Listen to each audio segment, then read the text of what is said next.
Watch this.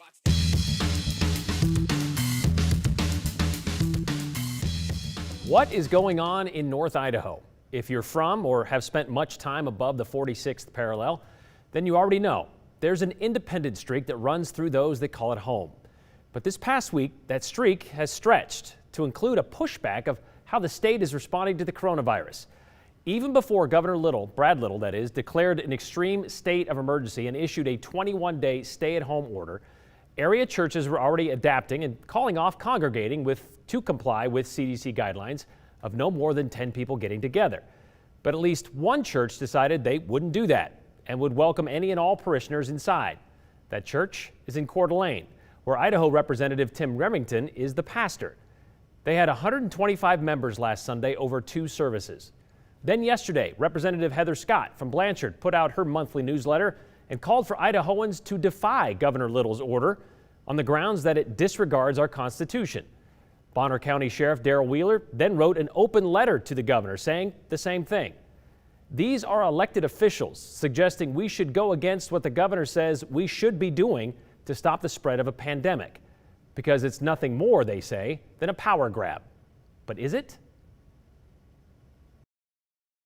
Quite frankly, if it's not in the Constitution, 2 of Idaho's state representatives. The government can't do it unless we, the people, allow it. 1, a church pastor. But what has happened recently is you have had so many of your First Amendment rights stricken from you. Have recently and publicly questioned Governor Brad Little's extreme emergency declaration and statewide stay-at-home order. For all of Idaho.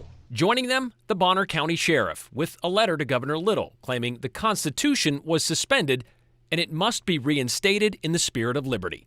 Sure, he says, the sick can stay home, but the rest of us must be allowed to go about our normal business. And it is not the role of government to be picking and choosing which businesses are essential and which ones are not. Because what has happened is they have just showed everybody in this nation how because of a flu, okay, they can completely take away all of your First Amendment rights, the right to assemble and everything that belongs to that. That was last Sunday in Remington's church, with people sort of spread out. And this was yesterday from Scott's video newsletter. There is a hierarchy, and an unconstitutional law or edict or order from a bureaucrat or any elected official cannot trump the Constitution, even in times of an emergency or crisis,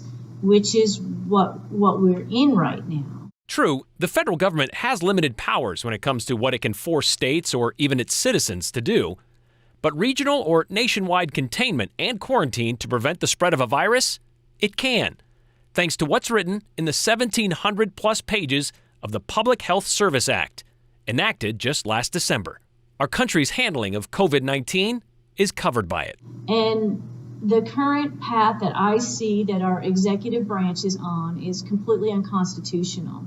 And it's un-American, and I'm tired of hearing like, oh, the Idaho way. Well, what we're doing is not the Idaho way. The direction of this executive branch is not the Idaho way. Well, in fact, it is the Idaho way. According to Idaho's Constitution, does he have the right to do this? When I look at the Idaho Code, specifically Title 46, gives the governor the ability to make take special actions in the event of a declared emergency, including restricting the movement of people and access to businesses. He can control the movement of people in and out of an area that's declared an emergency. And I believe the stay-at-home order and the business, the non-essential business restriction is well within his powers as a governor. We tried to ask Representative Scott about Idaho's Title 46. Representative Heather Scott is not available. The mailbox is full and cannot accept any messages at this time. Of course it is. We also reached out to Sheriff Wheeler. Sheriff's Office is Sally. Hi, Sally. But we were told he wasn't in, and email was our best bet. They check that regularly? I'm sure he does. Okay. Still haven't heard back from either of them. We did also reach out to Governor Little's office to see how something like this would be handled. Haven't gotten a response back from him yet either, but my guess is they would just ignore it, since the duty to enforce the stay-at-home order falls under city police, county sheriffs, or state police jurisdiction. By the way, Representative and Pastor Remington's church decided 2 days ago to reluctantly suspend public services and be in compliance with the state order against gatherings. But they will continue to be streamed online.